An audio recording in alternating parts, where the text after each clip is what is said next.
Bonjour et bienvenue dans le dernier épisode de la première saison de Caput Mundi, le podcast qui parle de l'histoire de Rome, de sa fondation légendaire à sa chute.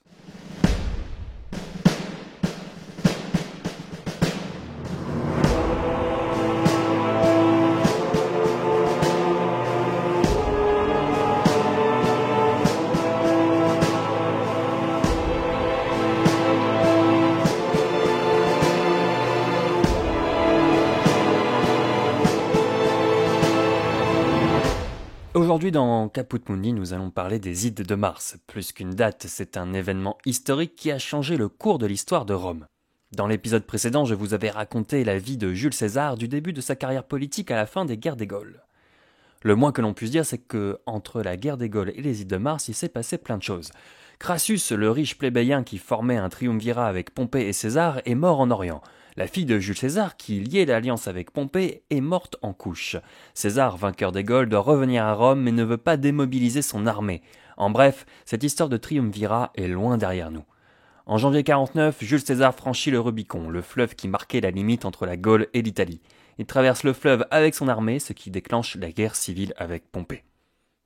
César bat Pompée en Grèce, à Pharsale en 48, et Pompée, qui cherchait refuge en Égypte, se fait assassiner. Il est décapité et sa tête est rendue à César, César qui est hors de lui. On n'assassine pas un consul de Rome comme un vulgaire voleur. César en profite pour mettre de l'ordre en Égypte, en mettant notamment la fameuse Cléopâtre sur le trône. Il gagne une victoire contre le roi du Pont et une autre en Numidie, et le voilà enfin de retour en Italie, où il triomphe sur les Gaules en exécutant Vercingétorix sur le Pont et sur la Numidie. César est quasiment seul au pouvoir, il est épaulé par Marc Aurèle, et il est devenu le père de la patrie pour avoir mis fin à la guerre civile. Il est aussi consul pour une durée exceptionnelle de 5 ans et dictateur à vie. Voilà dans les grandes lignes le contexte qui nous entoure pour la journée des Ides de Mars que je m'apprête à vous raconter. Pour écrire mon récit, je me suis inspiré de plusieurs auteurs antiques comme Nicolas de Damas, Plutarque et Suétone, ainsi que d'historiens contemporains comme Christophe Badel. Je vais vous raconter brièvement la journée des Ides de Mars, puis nous discuterons avec William Rochet, chargé de TD d'historiographie de langue française à Sorbonne Université, mais surtout spécialiste de la fin de la République, de Cicéron, dont il a lu la correspondance. Ce sera pour nous l'occasion d'échanger sur les événements, les sources et les conséquences de toute cette histoire. Je vous raconte donc les Ides de Mars dans Caput Mundi.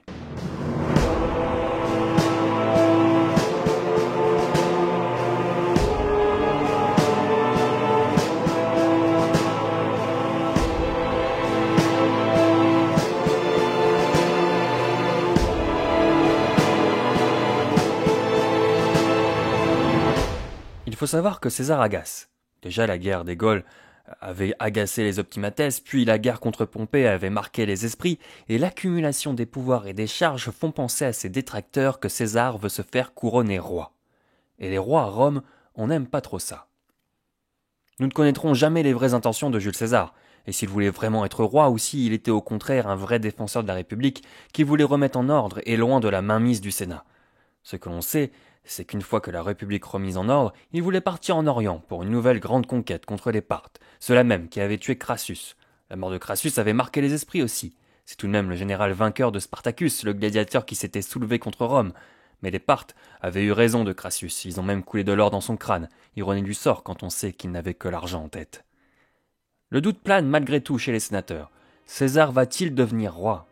Il y a par exemple cette affaire dite des Lupercales, une fête religieuse importante à Rome qui met la puce à l'oreille des sénateurs mécontents de la prééminence de César. Ce jour-là, pendant la fête religieuse, César occupait un siège d'or sur le forum. Un fidèle de César, Licinius, tente une première fois de le couronner avec un diadème, le symbole de la royauté. Il le dépose d'abord à ses pieds, mais encouragé par la foule, il lui met sur la tête.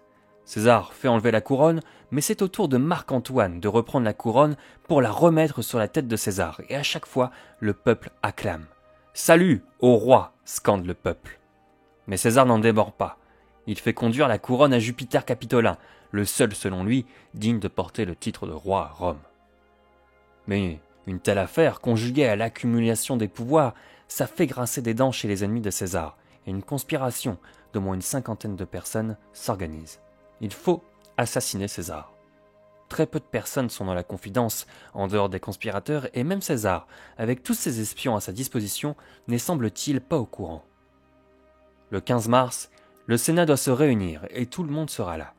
Au petit matin, César se réveille une mauvaise nuit. Les rêves étaient agités. Sa femme aussi se plaint.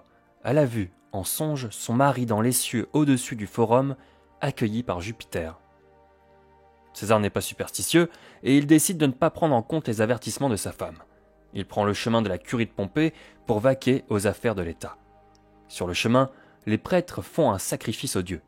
Mais ils avaient beau faire et réessayer, les présages n'étaient pas bons, sans qu'on en puisse expliquer pourquoi. César ne se laisse pas déstabiliser, il continue sa journée et se rend au Sénat. Sur le chemin, toujours, un homme lui tend un billet. César le met dans sa main gauche, il le lira plus tard. En arrivant au Sénat, César se moque de Spurina, un devin qui l'avait mis en garde contre les Ides de Mars. « Tu vois bien qu'il n'est rien arrivé, dit le dictateur. Ce à quoi répond le devin, « Les Ides de Mars sont arrivées, mais elles ne sont pas encore passées. » César entre au Sénat. En signe de respect, tous les sénateurs se lèvent pour lui rendre hommage. Certains se pressent autour de lui déjà, et la foule s'accumule autour du consul. Tilius Cibère empoigne les bras de César. Ce dernier se rebelle, on ne touche pas César. Mais Tilius insiste malgré les résistances de César. Le piège se referme, les conjurés s'approchent, tirent leurs couteaux et se précipitent sur Jules. Servilius Casca frappe le premier à la gorge. César bronche mais n'hurle pas. Il veut se défendre mais les coups de poignard fusent. Un deuxième coup dans les côtes, Decimus Brutus frappe dans le flanc, les conjurés s'excitent sur leur victime comme s'ils partageaient un morceau de viande. Les autres sénateurs, pas au courant de la conjuration, ont déjà fui dans l'anarchie la plus totale. Au bout de 23 coups de couteau, au bas mot, César gît sur le sol, silencieux et digne. César est mort.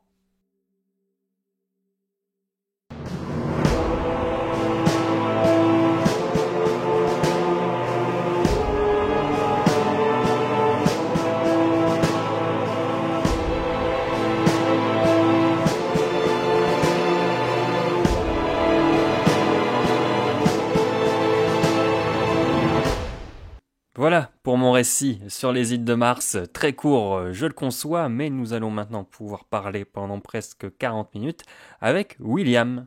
William Rocher, bonjour. Bonjour. Tu es historien de formation, chargé de TD à Sorbonne Université. Tu enseignes le français et l'historiographie aux premières années de licence. Tes travaux de master recherche ont porté sur la correspondance de Cicéron. Tu es un connaisseur de la fin de la République romaine et tu t'es de très nombreuses reprises intéressé aux Ides de Mars dans le cadre de tes travaux universitaires. Alors, est-ce que tu peux nous dire quelles sources tu as utilisées pour parler des Ides de Mars ? Alors, j'ai essentiellement utilisé Nicolas de Damas, Suétone, Plutarque. Les sources les plus proches chronologiquement, j'ai laissé de côté Appien et Cassius Dion parce que ce sont les sources assez éloignées à mon goût.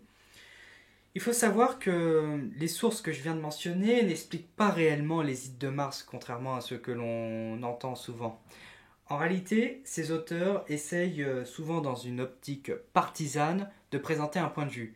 Si on veut comprendre l'événement des Ides de Mars, les sources ne sont pas forcément les meilleurs outils. Ça peut être paradoxal pour un historien, mais il faut savoir que chacun de nos auteurs a un a priori qui fait que cela fausse notre lecture de l'événement. Quels sont les a priori de nos sources sur cet événement ? Alors il faut savoir qu'il y a deux tendances.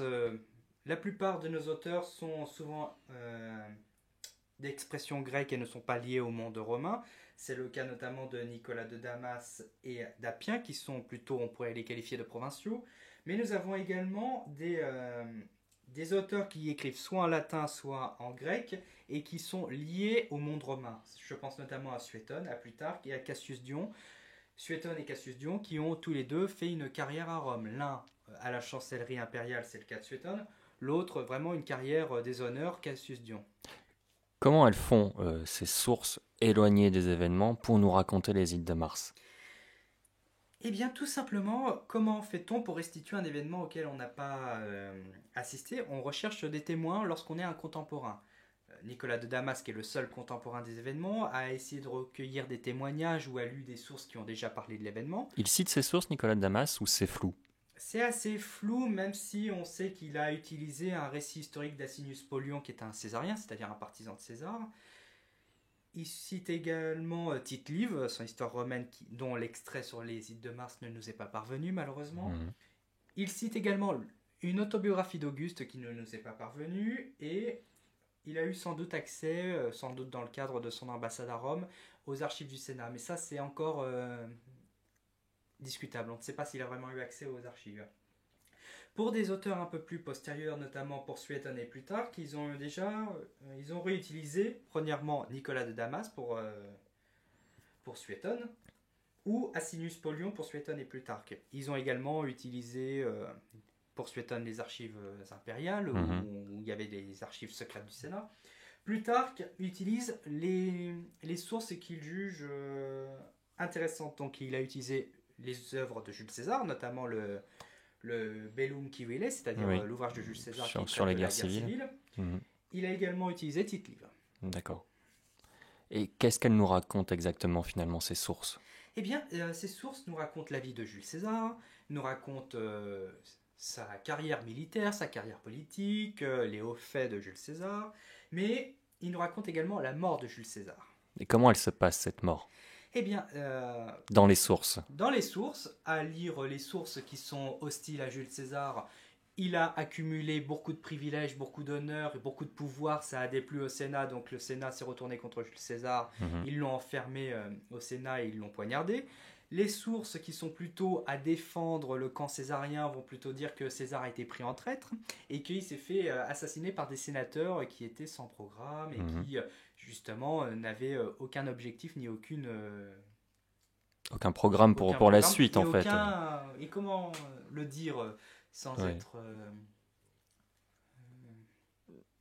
dans le faux, ils n'étaient pas aptes à succéder à César.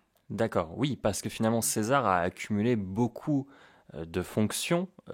Est-ce que tu peux nous rappeler l'étendue des pouvoirs de César au moment où il se fait assassiner ? Donc le 15 mars 44 avant notre ère, il faut savoir que Jules César a beaucoup de prérogatives. Oui. D'un point de vue politique, c'est un dictateur, c'est-à-dire qu'il s'est fait confier la dictature, qui est une magistrature exceptionnelle. Lorsqu'il est assassiné, c'est une dictature qui est à vie, perpétuelle, ce qui n'est plus une dictature à la romaine, mais plutôt une dictature, une tyrannie à la grecque. Elle fonctionne comment, la dictature à la romaine, en temps normal ? La dictature est une magistrature qui est exceptionnelle et qui est ponctuelle. C'est-à-dire que lorsqu'il y a une crise à Rome, les deux consuls, s'il n'y a plus qu'un seul consul, décident de confier les pleins pouvoirs à un ancien magistrat qu'on pense apte à résoudre le problème. Mais du coup, il n'y aurait pas ambiguïté, puisque tu me dis que ce sont les consuls qui confient la dictature, sauf qu'au moment où César se fait confier la dictature, qui est consul et qui nomme les consuls ? C'est justement lui. Lui. La première fois, il franchit le Rubicon. Les consuls qui sont un petit peu effrayés, lui, confient la dictature. Puis après, il arrive à placer les personnes au consulat. Puisqu'il faut savoir que grâce à la dictature, Jules César passe outre les élections, il dit, voilà, c'est un tel et un tel qui vont être consuls pour telle année, et ainsi de suite, sur plusieurs années même. Il y a un véritable programme. Même après sa mort, Jules César, qui dans la séance du Sénat où il s'est fait assassiner, avait prévu son remplaçant, qui était Dolabella. D'accord. Un jeune sénateur ambitieux, gendre de Cicéron, qui finalement... D'accord. Et du coup, finalement, César a accumulé pouvoir, mais finalement, quand on il est également consul à ce moment-là. Il est consul également, mais du coup, quand on le prend un peu comme ça, d'un point de vue extérieur, on pourrait se dire que les conjurés et les sources ont raison de nous dire qu'il a centralisé beaucoup de pouvoir, puisqu'il nomme les consuls, et ce sont les consuls qui nomment les dictateurs. Finalement, est-ce qu'il y a des sources contradictoires à cette théorie ? Est-ce qu'il y a des sources qui sont un peu plus sympathiques avec César, qui lui donnent raison ? Contre quoi se battait César finalement en faisant tout ça ? Alors, il faudrait préciser que Jules César n'a pas que des pouvoirs politiques. Il jouit aussi d'un prestige. Dès le début de sa carrière, il s'est présenté comme un descendant d'Énée. Il a aussi un prestige. Et on fait confiance à Jules César à une époque, puisque justement c'est lui qui est à Rome pendant la guerre civile. Il marche sur Rome. Une partie des sénateurs s'enfuit avec Pompée et lui, il reste à Rome avec des magistrats qui lui sont partisans. Donc il arrive à, disons le terme, il magouille un petit peu. C'est pratiquement un mafieux, Jules César. Il l'a montré à plusieurs reprises. Il a aussi des fonctions religieuses. Oui, c'est le grand pontife, c'est le garant de la religion. C'est lui qui doit vérifier du respect des traditions romaines.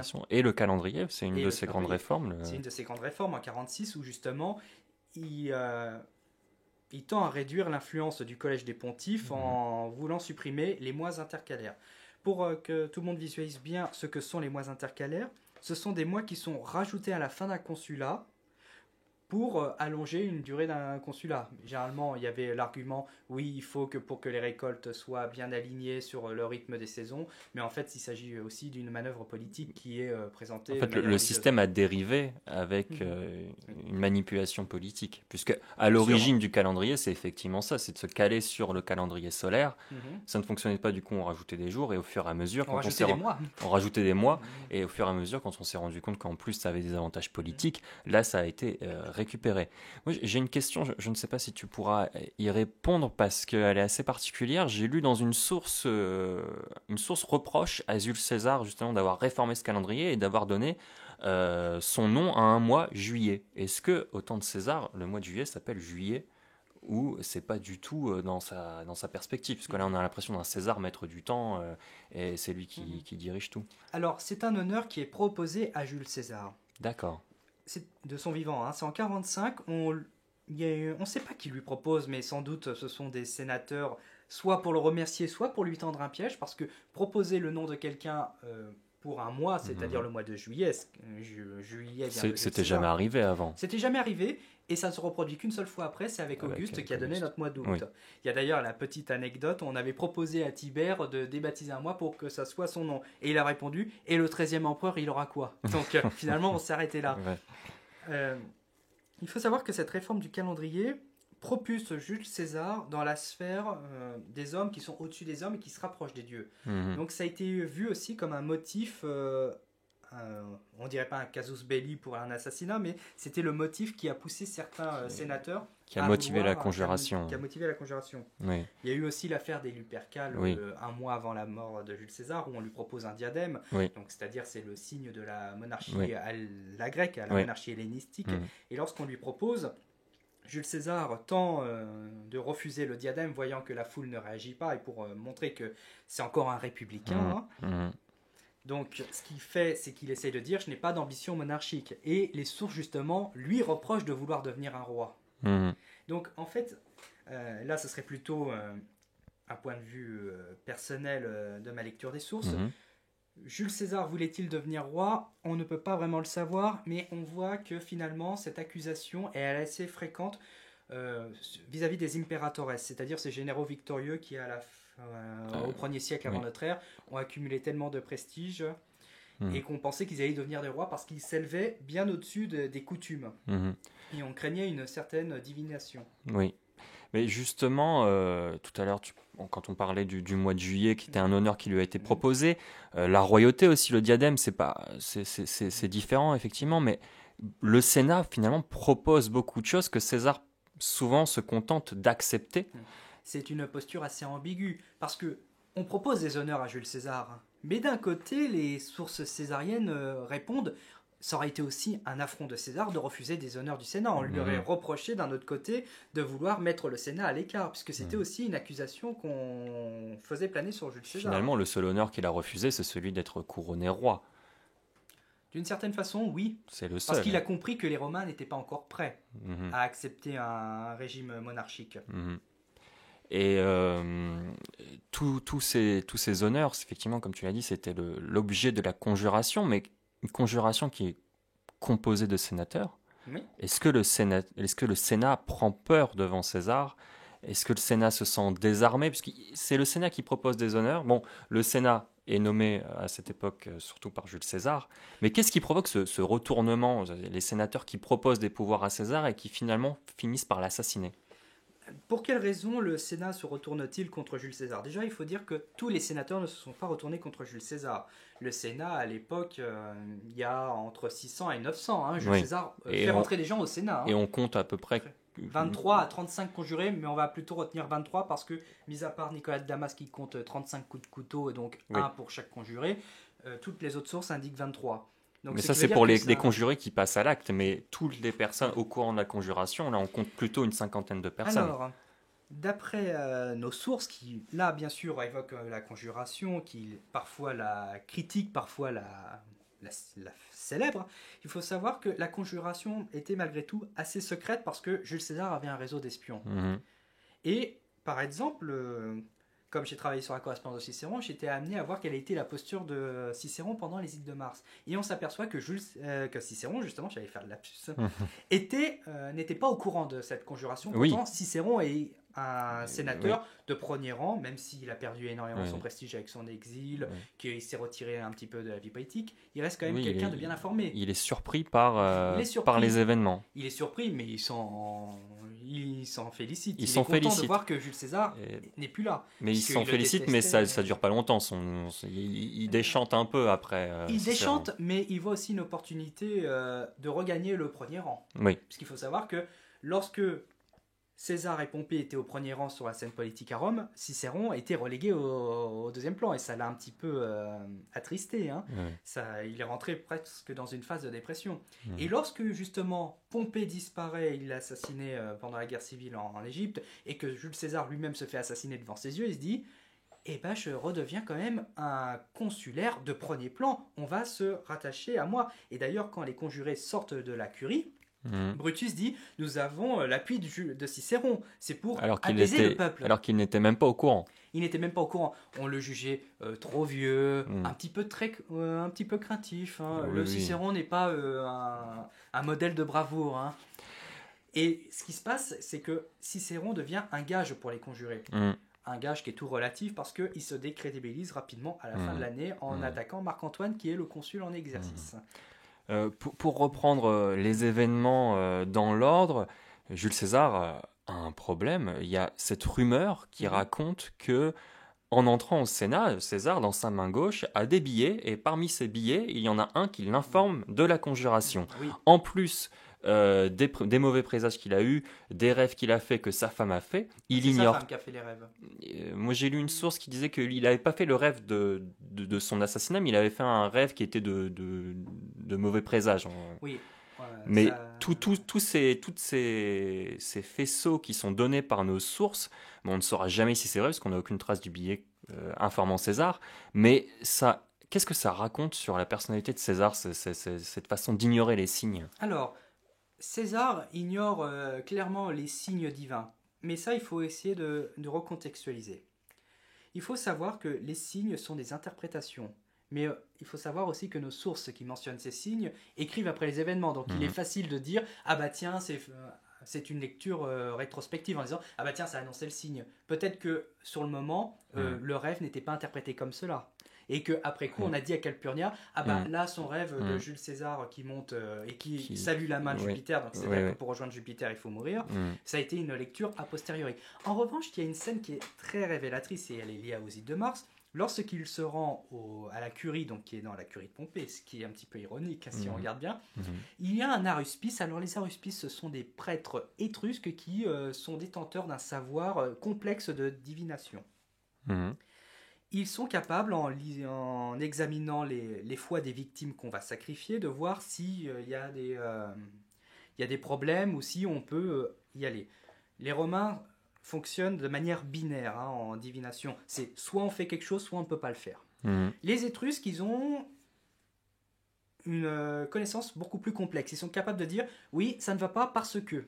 D'accord. Parce que telle divinité n'est pas d'accord. Et il y a un aruspice qui s'appelle Spurina. C'est une rare mention où on connaît le nom d'un aruspice qui avait dit à Jules César au début du mois de mars, il faut que tu te méfies jusqu'aux Ides de mars. C'est-à-dire les Ides, c'est le milieu du mois. Et lorsque Jules César recroise Spurina justement le jour des Ides de mars, il dit finalement à cet aruspice, eh ben tu vois, j'ai survécu aux Ides de mars. Et Spurina lui répond, oui, mais attention, elles ne sont pas terminées. Elles ne sont pas encore passées. Alors maintenant, faisons un petit peu de lecture objective de cette anecdote. Est-ce à dire que Spurina était informé de la conjuration et qu'il voulait prévenir Jules César? C'est possible.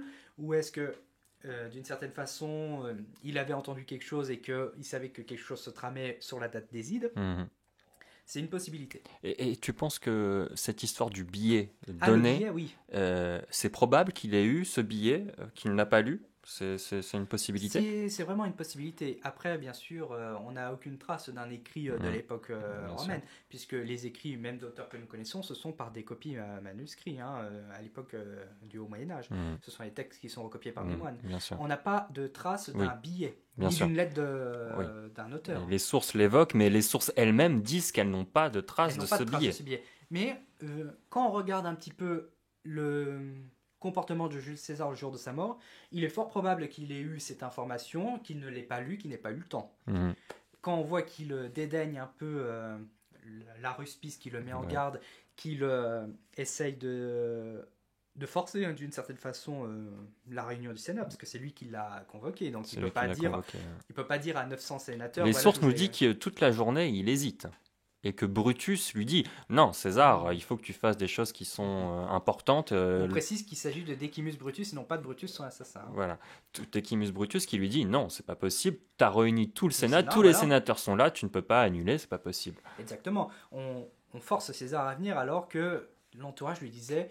Peut-être que l'entourage Ouais. avait eu vent des rumeurs et qu'il voulait prévenir César. Si ça se trouve, sa femme, qui est quand même Mhm. proche du consul, l'ancien consul Mhm. Pison, hein, Mhm. Calpurnia, hein, elle est de la famille, hein, Ouais. elle a sans doute entendu quelque chose par son réseau familial et elle essaye Mhm.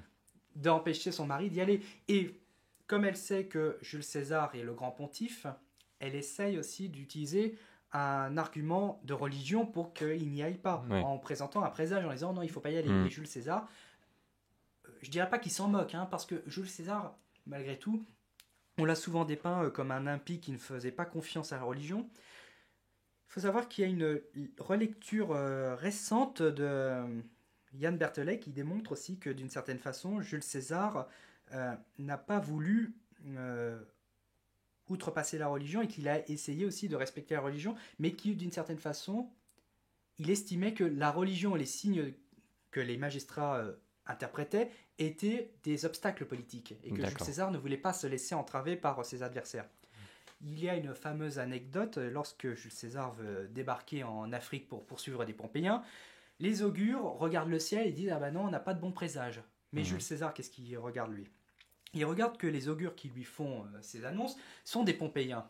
Mhm. Donc jamais les Pompéiens vont dire « Ok, Ouais. feu vert, tu peux y aller, tu peux aller achever nos partisans ». Bien sûr. Non, non. Donc ils essayent par tous les moyens de retarder César, et César, qui sans doute a une habileté politique, comprend qu'on se sert de la religion pour l'empêcher, donc d'une certaine façon il force. D'accord. Donc César ne force pas les dieux, il force plutôt ceux qui veulent interpréter. Mhm. Donc c'est ça aussi qu'il faut D'accord. comprendre. Mhm. Alors avançons un peu dans les ides de Mars. Je ne vais pas revenir, puisqu'il a déjà été raconté pendant le récit des coups de couteau, etc. Mais qu'est-ce qu'il se passe immédiatement après la mort de César? Enfin, est-ce que César meurt sur le coup? Les sources ne sont pas d'accord. Moi, j'ai lu des sources qui disaient que César avait quand même eu le temps d'être ramené chez lui, et d'autres sources qui disent que César est laissé totalement mort dans le Sénat, et ensuite c'est la panique à Rome. Qu'est-ce qu'il se passe après les coups de couteau? Et ben qu'est-ce qui se passe après? Jules César s'effondre. Mort ou agonisant, je ne peux pas le dire parce que nos sources Ouais. ne sont pas d'accord. Ouais. Ensuite, qu'est-ce qui se passe? Eh ben, les sénateurs, sous l'effet de la peur ou même les assassins, sortent tous ensemble de la curie. Donc il faut aussi recontextualiser où on est à Rome. On est non loin du champ de Mars. Étant donné que César ne pouvait pas rentrer dans le Pomerium, il était dans un endroit où le Sénat pouvait se réunir à l'extérieur de la limite sacrée. Parce que, étant donné qu'il avait l'Imperium, il allait partir en expédition, Ouais. il ne pouvait pas re-rentrer dans l'enceinte sacrée de Rome, il devait réunir le Sénat à l'extérieur. On est à proximité du théâtre de Pompée, non loin du champ de Mars. Et là, c'est un lieu dans Rome où ça résonne beaucoup. Mhm. Donc quand les sénateurs, il faut imaginer, les sénateurs, hein, leur nom le dit bien, ce sont des vieillards, hein, sénex, hein, ce sont des vieux. D'accord.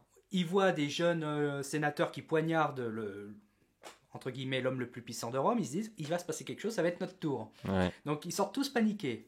Les conjurés brandissent leur couteau ensanglanté en haut Ouais.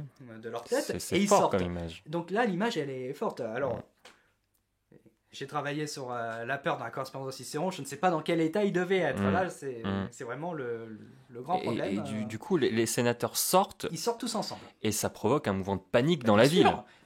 Les Romains, en plus, il faut savoir que le bruit à Rome est important et dès qu'il y a un écho qui se passe quelque part dans Rome, en plus, la configuration d'une ville qui est entre cette colline, je peux vous dire que les bruits résonnent. Mhm. Donc, si un marchand crie au meurtre, au meurtre, au meurtre, et qu'on entend le bruit de 900 personnes qui sortent d'une curie totalement paniquée à hurler, je peux vous dire que tout le monde se claque mur chez soi. C'est un... En combien de temps tu penses qu'on a compris que c'était César qui s'était fait assassiner avec tout ce remue-ménage? Ça, c'est C'est impossible impossible à à dire. dire. En revanche, le peuple, on le présente souvent comme lié à César. Mhm. Et en ne voyant pas César sortir, on se doute que c'est lui qui est mort. Oui. Puis surtout, les sénateurs sont témoins de la scène. Mhm. Il suffit juste qu'un passant demande à un témoin ce qui s'est passé, on dit on a assassiné César, et hop, ça a été la traînée de poudre. Oui. Parce que les sénateurs ont peut-être fait un mauvais calcul en se disant que le peuple en avait marre de la tyrannie, Oui. mais finalement on se rend compte que peut-être que César était beaucoup plus populaire qu'on le pensait. C'était en fait le pari des conjurés. Voilà, on va assassiner César, on va restaurer la République, enfin la Respublica Libera, c'est-à-dire le régime libre où les élections sont réglementées, elles sont sincères. Ça, bien sûr, c'est le discours officiel. Bien sûr, les élections sont souvent truquées. Hein. Oui, oui. Il n'y a rien de nouveau, hein, ni Oui, d'ancien. oui, oui. Il faut savoir que le peuple montre un soutien à Jules César. Et là, ça désarçonne un petit peu les conjurés, puisqu'ils se sont dit, on n'a peut-être pas fait la bonne option. Ouais. En fait, il faut savoir que Jules César dérangeait les sénateurs. Mhm. Il dérangeait pas forcément le Oui. populus, parce que le populus, le peuple, donc, n'avait rien vraiment à perdre d'une politique césarienne, puisque César est quand même un populariste. Oui, il est issu de c'est un démagogue. Oui. Il n'est pas issu vraiment du peuple. C'est un aristocrate qui prend en compte le point de vue du peuple, du populus. Il essaye de le flatter, il essaye de lui montrer qu'il est important. Et c'est pour ça que le peuple est attaché à Jules César. Et les conjurés, sans doute, n'ont pas pris en compte, parce qu'à l'époque, l'opinion publique n'existait pas. Hein. Mhm. Ce sont des oligarques, hein, les Romains. C'est pas une démocratie. Hein. Mhm. C'est un petit groupe qui se partage les prêtrises, les magistratures. Bien sûr. Et là, qu'est-ce qui se passe? Eh ben, ils ont fait un mauvais calcul. Ouais. Ils ont pensé que le peuple allait les applaudir. Mais Et ben, non, le peuple était paniqué. il était paniqué. Donc, et c'est là que justement Brutus, qui est le philosophe, qui est l'homme éloquent de la conjuration, puisque Cassius est plutôt un militaire, Brutus est plutôt le philosophe, l'intellectuel. Il essaye de dire, non mais attendez, on vient juste de libérer la République, il n'y a plus de tyran, il n'y a plus de dictateur. Mais il dit que rien de grave ne s'est passé. Il oublie seulement de mettre quelques petits détails, qu'on vient de tuer le grand pontife. Donc, c'est-à-dire que la garantie de la religion, Oui, elle vient de s'abattre. oui, c'est vrai. Il Oui. vient de dire, on a tué un consul en exercice, il n'y en a plus Ouais. qu'un. Donc si on assassine Marc-Antoine, il n'y a plus de consul. Ouais. On est dans une phase de pré-anarchie. Mhm. Il se passe quoi d'autre? On a assassiné quelqu'un qui a aussi la préfecture des mœurs, c'est-à-dire le pouvoir des censeurs. Donc c'est celui qui peut gérer les habitants en fonction de leurs revenus et dire Ouais. à quelle centurie ils appartiennent. Mhm. On a aussi tué le père de la patrie. Oui, oui, c'est vrai Donc qu'il avait ce c'est-à-dire titre. qu'il avait énormément de titres. Mhm. C'est-à-dire qu'il va falloir les redistribuer. Et c'est là qu'on se rend compte que les conjurés N'avaient n'ont pas rien programme. prévu pour la suite. Il n'avait rien de prévu. Et lorsqu'on demande à Brutus, est-ce que vous êtes sûr que tout va bien? Il dit, bah, si Cicéron est avec nous, tout va bien se passer. Alors qu'il n'était pas au courant, lui non plus. Donc lui-même il n'était pas au courant. n'avait vraiment rien prévu. Cicéron, il est là à se dire, j'ai peut-être un coup à jouer, Oui. mais qu'est-ce que je vais jouer comme coup? Et les conjurés, j'ai lu, qui se sont réfugiés Sur le Capitole. sur le Capitole. Alors pourquoi se sont-ils réfugiés sur le Capitole? Il y a plusieurs significations. Premièrement, le Capitole est une colline, donc une hauteur. Donc c'est-à-dire que, étant donné qu'il y avait quand même des troupes césariennes à proximité, sans compter les troupes de l'Épide, qui est le maître de la cavalerie, Mhm. que quand on est en position de hauteur, on peut facilement voir venir un assaut et qu'on peut se défendre plus facilement, mais il y a aussi un autre symbole. Qui habite au Capitole? Eh ben, c'est Jupiter qui a son temple. Donc s'ils se mettent à proximité du temple de Jupiter, c'est-à-dire que les conjurés veulent se mettre sous la protection, sous le patronage de Jupiter. Mhm. Il faut savoir que les Romains pensent toujours politique et religion en même temps. Ouais. En voulant se mettre sous la protection de Jupiter, ils cherchent d'une certaine façon un signe favorable, ou tout du moins, ils veulent éviter d'avoir un signe défavorable, c'est-à-dire un coup de tonnerre. Mhm. Quand Jupiter se manifeste, c'est par la foudre. Mhm. Donc, en se mettant à proximité du temple de Jupiter capitolin, ils veulent dire, regardez, le dieu qui organise la vie romaine, qui est le dieu des dieux, il est avec nous. Donc, c'est-à-dire qu'ils veulent donner des gages de légitimité à leur action. Mais ça ne se passe pas toujours comme ça, parce que finalement, il faut apaiser la situation. L'Épide rentre dans Rome, il va rencontrer Marc-Antoine, qui est le deuxième consul, qui est maintenant le seul consul, puisque Dolabella ne devient vraiment que le consul suffect qu'en 18, le 18 mars. Il y a 3 jours où on se retrouve qu'avec un seul consul. Ouais. Donc Marc-Antoine a les pleins pouvoirs d'une certaine façon pendant ce temps-là. Mais Lépide, qui est le maître de cavalerie, donc qui est le second en chef de l'armée de César, rentre à Rome et il essaye aussi de tirer profit de la situation. Donc en fait, maintenant que toutes les charges sont vacantes, c'est un petit peu le marché. Moi, je vais prendre le grand pontificat, moi, je vais prendre plutôt le consulat et moi, je vais prendre la dictature. Oui. Mais la dictature, en fait, Marc-Antoine comprend qu'on ne peut pas la réattribuer parce qu'elle a été source de problèmes. Bien sûr. Il faut savoir que la génération de Marc-Antoine est encore marquée par la dictature sillanienne. La dictature de Sylla, c'est en 82-80 avant notre ère. Et il y a eu des phases de proscription pendant cette dictature. Donc on craint quand même un massacre. En parlant des signes divins, parce que tu me disais que les conjurés espéraient un peu ça de la part de Jupiter, on se rend compte que pendant les jours qui vont suivre la mort de César, une comète apparaît dans le ciel et brille pendant plusieurs jours, et c'est interprété par le peuple comme César qui rejoint les dieux. Oui, c'est la consécratio, c'est l'apothéose. L'apothéose. C'est-à-dire qu'on a donné à cette comète le nom de la comète de Jules.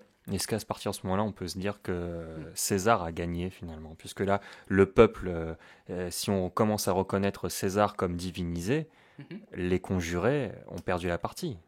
D'une certaine façon, ils perdent la partie parce que ils deviennent des césaricides. C'est-à-dire, ils ont assassiné quelqu'un qui a été amené au rang des dieux. Et du coup, quelle est la portée politique de cet assassinat? Eh bien, la portée politique de cet assassinat, c'est assez complexe à restituer. Oui. Qu'est-ce qui se passe? Eh bien, Jules César se fait assassiner. Voilà. Ça, c'est le premier fait à donner. Il y a ensuite un héritage césarien à récupérer. Oui. Il y a un héritage conséquent. Il y a l'héritage politique, il y a l'héritage militaire et l'héritage religieux. Quand je dis héritage, c'est-à-dire des charges ou des postes à récupérer. Mais après, il doit y avoir une discussion. Donc, qu'est-ce qu'on fait quand on veut savoir quelles étaient les dernières volontés de quelqu'un? Eh bien, on va ouvrir son testament. Qui détient le testament de Jules César? Eh bien, tout simplement.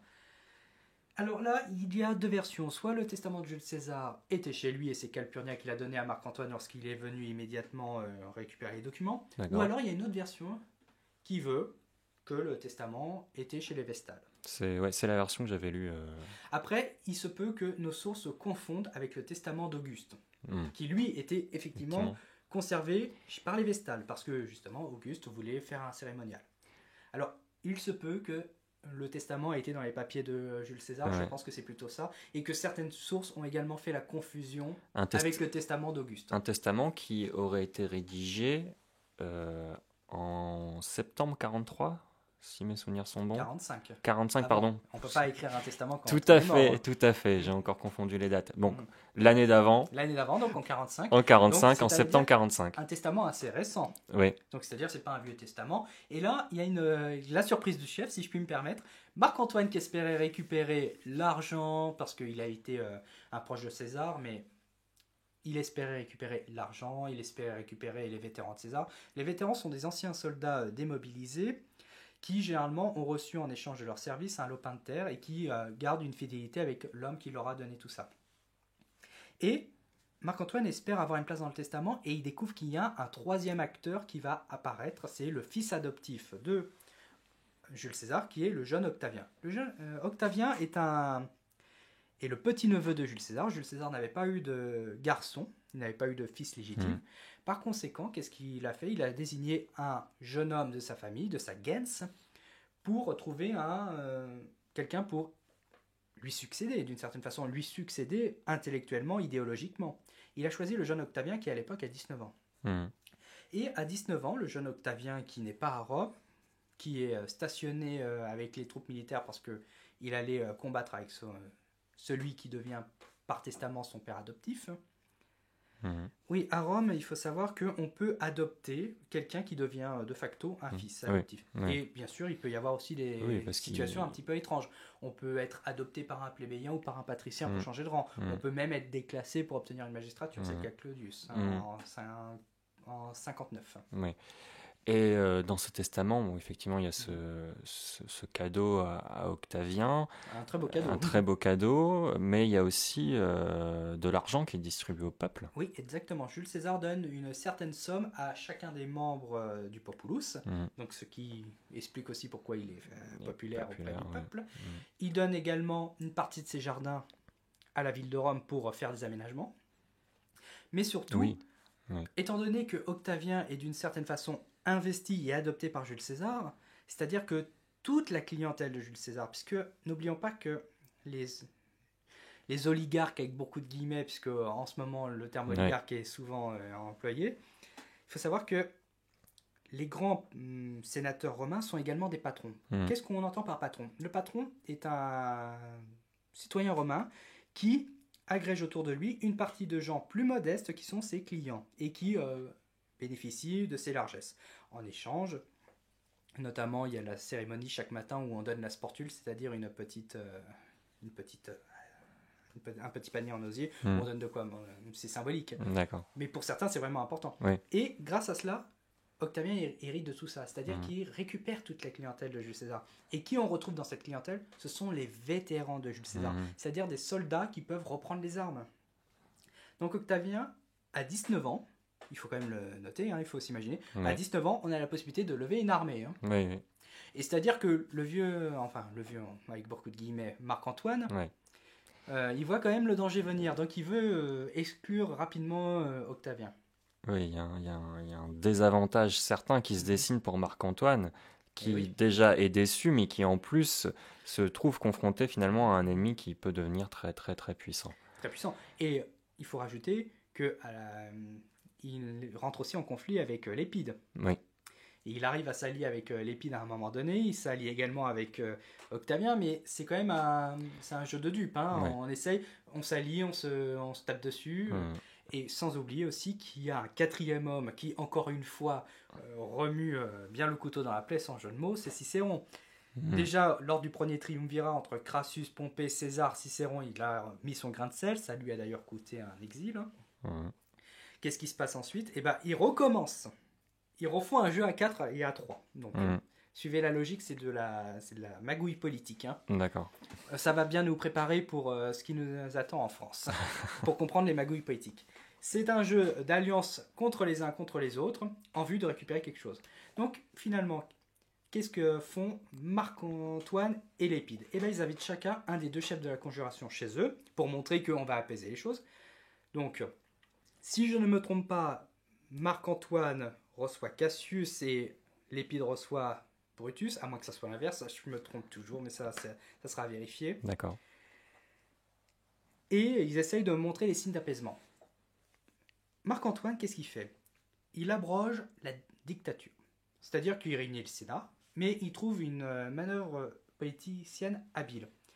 Il supprime la dictature, il pérennise les actions de César avant sa mort, et il pardonne les assassins de César. Qu'est-ce qu'il fait par là? Il s'assure, en supprimant la dictature, qu'on ne va jamais reconnaître une situation similaire. Là-dessus, je ne veux pas être méchant avec Marc-Antoine, mais il s'est un petit peu trompé. On verra ça avec l'Empire. Ensuite, qu'est-ce qui se passe? Il veut conserver tout ce qu'a fait Jules César en politique. C'est-à-dire qu'on ne revient pas avant. C'est-à-dire qu'on ne va pas recréer une crise. Et il pardonne les assassins de César. C'est-à-dire qu'il leur laisse la porte ouverte. Bien sûr, c'est une fausse porte ouverte. Hein. En politique, il y a souvent ça. Hein. Donc, les césaricides, c'est-à-dire les assassins de Jules César, ne sont plus menacés de mort. Hein. Il n'y a plus leur poster wanted, on ne veut plus les tuer. Mais ils prennent les devants et ils fuient l'Italie, quelques jours après. Marc-Antoine essaye de s'attirer les faveurs du peuple en organisant les funérailles de Jules César. Ouais. Bien sûr, il utilise les machineries, il fait des grands discours éloquents, mais qu'est-ce qui se passe? Et bien tout simplement, on craint qu'un culte à César commence à s'organiser. Et là, Dolabella, qui est maintenant le consul suffect aux côtés de Marc-Antoine, décide de supprimer toute tentative de ériger une stèle à l'endroit où il y a eu le bûcher de César. Il veut faire en sorte qu'il n'y ait pas de culte envers Jules César.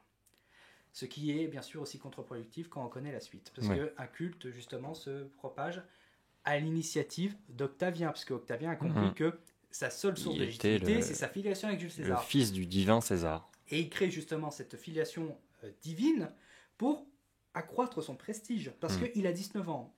En théorie, à Rome, à 19 ans, eh ben, on peut, à la rigueur, faire une petite magistrature avant de devenir questeur. Oui. Et parce que la questure, c'est à partir de 25 ans, je crois. Près, oui. Donc, effectivement, à 19 ans, il en est encore très loin. Il est encore très loin. Donc, à 19 ans, sans vouloir être méchant avec le jeune Octavien, à 19 ans, il doit être encore à l'école. Oui. C'est une façon de parler. Il ne va pas se mêler des affaires des grands. Et pourtant, il essaye, grâce au poids des vétérans, il essaye de prendre du poids, de l'influence.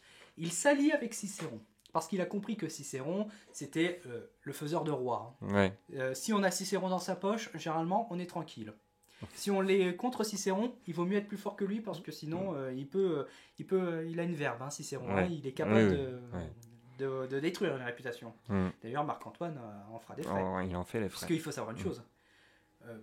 À la fin de l'année 44, Cicéron se lance dans une bataille avec Marc-Antoine. Il essaye de le décrédibiliser. Cicéron ira jusqu'à dire au Sénat de Marc-Antoine que c'est un myrmillon, c'est un gladiateur. C'est carrément le rabaisser en disant « Regardez, c'est même pas un consul, ce serait juste un bon gladiateur qui est bon à se battre. » C'est assez violent. Mais Marc-Antoine va lui tenir grief. Parce que Marc-Antoine, c'est quand même quelqu'un de... C'est un colosse, Cicéron, c'est quand même un vieux bonhomme ventripotent qui est juste bon à parler. Et lorsqu'il y a à lui mettre une arme dans les mains, c'est Joker. Qu'est-ce qui se passe là ? Et bien tout simplement, Marc-Antoine va créer une inimitié, c'est pas facile à dire, avec Cicéron. Et justement, lorsqu'il se rapproche d'Octavien, il demande à Octavien de sacrifier Cicéron. Chacun des membres se réunit. La Lex Titia de novembre 43, avant notre ère, instaure une alliance officielle entre les trois hommes. Et chacun des trois hommes, pour satisfaire un petit peu ses nouveaux collaborateurs, décide de sacrifier un membre proche d'eux. Et que fait Octavien ? Il a compris que maintenant que Cicéron ne lui était plus d'avis, il l'a sacrifié. Allez, au revoir. Donc Cicéron se fait assassiner. Mais il faut savoir une chose. Octavien a eu une présence d'esprit parce que Cicéron voulait s'en servir. C'est ce que nous apprend sa correspondance. Il s'est dit, voilà, l'héritier de César, je vais me le mettre sous ma coupe, comme ça c'est moi qui vais récupérer l'héritage de César. D'accord. Et en fait, la grande ambition de Cicéron, qui est très peu connue, en fait, il voulait être le calife à la place du calife. D'accord. Il voulait en fait être l'homme le plus puissant de Rome, mais sous des apparences déguisées. Oui, parce qu'il était le partisan d'une république restaurée à son point initial, alors qu'il avait beaucoup d'ambition lui-même. En fait, il était jaloux. Oui, c'est un envieux, Cicéron. Il a tous les défauts du monde, à dire Jérôme Carcopino aussi. Les secrets de la correspondance, Cicéron par Jérôme Carcopino, on ne peut que détester Cicéron après. Oui, bon, on n'ira pas... Et justement, il faut savoir que après l'éviction de Cicéron, c'est une guerre civile qui s'ouvre. Ça, on en parlera ça sera l'objet dans le premier épisode de la saison 2. À nos ides de Mars, qu'est-ce qui se passe ? Quelles sont les conséquences ? Tout simplement, c'est une déstabilisation du système politique et religieux. Parce que, étant donné que César concentrait autour de lui toutes les prérogatives, il faut maintenant redessiner les contours. C'est donc Lépide, qui est le maître de cavalerie, qui récupère le grand pontificat. Marc-Antoine récupère un petit peu les pouvoirs politiques puisqu'il était lui-même consul avec Jules César et qu'il essaye d'adouber aussi de la Bella. Mais bien sûr, Marc-Antoine essaye aussi d'avoir de la Bella sous sa coupe pour pouvoir passer les lois qu'il veut. Et d'un côté, Octavien, il récupère toute la clientèle et tout l'argent de César. J'allais dire Cicéron. Ce qui est un petit peu tendancieux, mais bon. D'une certaine façon, on se retrouve avec trois rapports de force différents. Et c'est en cela que les Ides de Mars sont structurantes dans l'histoire de la République romaine. C'est un tournant. Il y a un avant, il y a un après. Il y a César qui est tout puissant, et d'un coup, il faut redistribuer toutes les cartes.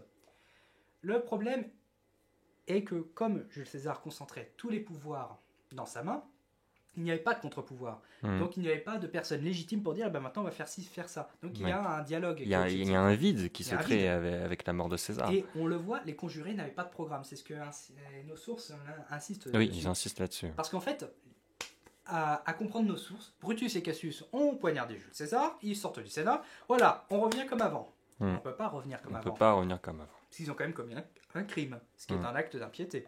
Surtout qu'ils viennent de tuer le grand pontife, le père de la patrie, le consul, le dictateur, et j'en passe. Donc il y a un avant et après les îles de Mars Exactement. à Rome. Et d'ailleurs, c'est vraiment intéressant parce que à lire nos sources qui, techniquement, n'expliquent pas réellement les îles de Mars, mais qui décrivent l'événement, on s'aperçoit que émergent finalement deux traditions et deux lectures de cet événement. Une lecture pro-césarienne en disant, voilà, Jules César a été pris en traître par des gens à qui il avait fait grâce, il avait fait acte de clémence, ou une autre lecture anti-césarienne, ou en disant, bah voilà, Jules César a humilié le Sénat, il a tout pris, il n'a rien laissé aux sénateurs, donc il s'est fait assassiner. Et c'est intéressant de voir que finalement, ces deux visions, ces deux lectures, se sont retrouvées de tout temps dans l'historiographie, dans toute l'écriture de la vie de Jules César et de la réception de Jules César. Très bien. Je pense qu'on va s'arrêter là. Merci William d'avoir participé à cet épisode final de Caput Mundi. Merci de m'avoir invité. Je t'en prie. Donc voilà, c'est terminé pour cette première saison de Caput Mundi. J'étais très heureux de réaliser ces 12 épisodes, plus l'épisode sur les fêtes de fin d'année à Rome. Pour aller plus loin, vous pouvez encore une fois consulter notre site internet pour consulter le dossier complémentaire et également consulter la bibliographie que l'on aura mis en ligne. Nous, pour Caput Mundi, on se retrouve très bientôt, je l'espère. Je vais sortir quelques épisodes hors série pour compléter la saison 1. Et pour la saison 2, il faudra patienter un petit peu puisque je pense que Caput Mundi en tant que saison reprendra à partir du mois de septembre. En attendant, n'hésitez pas à écouter, à réécouter les 12 épisodes de Caput Mundi et restez connectés pour ne pas manquer nos épisodes hors série qui sortiront d'ici là. Je vous dis à très bientôt dans Caput Mundi.